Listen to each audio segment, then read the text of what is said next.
राजाधिराज श्री सद्गुरुनाथ महाराज की जय।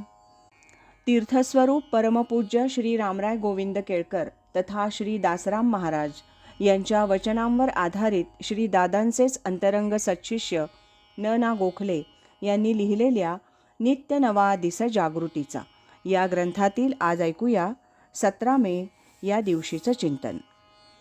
ज्ञान, कथा, निरूपण, कीर्तन, भजन हे सारे नामसाधनेचे प्रकर्ष आहेत. नामानं आपण कोण आहोत हे कळतं. नामसाधन म्हणजे काय हा प्रश्न वरवर वाटतो तितका सोडवायला सोपा नाही. जीवन म्हणजे काय हे जसं सांगता येत नाही तसंच हे आहे. शुद्ध नाम, उपाधिरहित नामाची ओळख आणि साधना खूप अवघड आहे. पण म्हणून काही ती करायचीच नाही, त्या दृष्टीनं प्रयत्न करायचेच नाहीत असं नाही. त्यासाठी निरनिराळ्या पायऱ्या, टप्पे, पर्याय संतांनी आपल्याला दाखवून दिलेले आहेत. नामसाधनेत मुख्य म्हणजे परमेश्वराचं अनुसंधान राखणं हे महत्त्वाचं उद्दिष्ट आहे. ब्रह्मचैतन्य महाराजांचा या अनुसंधानाचाच लोकांना आग्रह आहे. प्रत्यक्ष नाम किंवा नाममंत्र याचा जप अखंड करत राहणं किंवा तसा तो होणं सुरुवातीच्या टप्प्यात अवघडच असतं. बाह्य दृश्याकडे अखंड ओढ असलेली इंद्रिय आणि त्यांच्या सहाय्याला धावणारं मन हे चटकन विषयातून बाजूला होणं तसं दुरापास्तच आहे.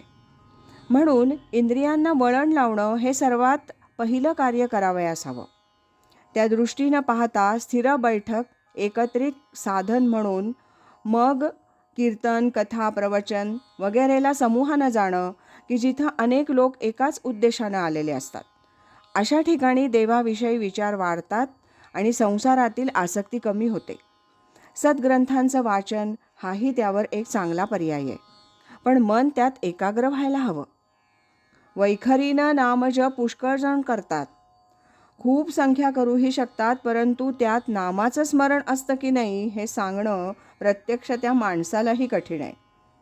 हातात फिरणारी माळ म्हणजे स्मरणी म्हटली गेली तर स्मरण कितपत राखते हे पण बघायला हवं.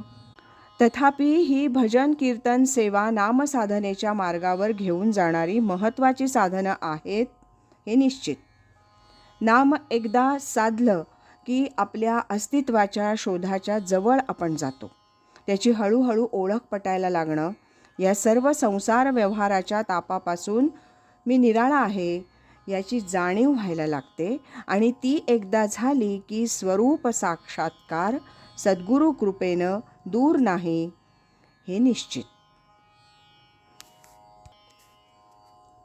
राजाधिराज श्री सद्गुरुनाथ महाराज की जय.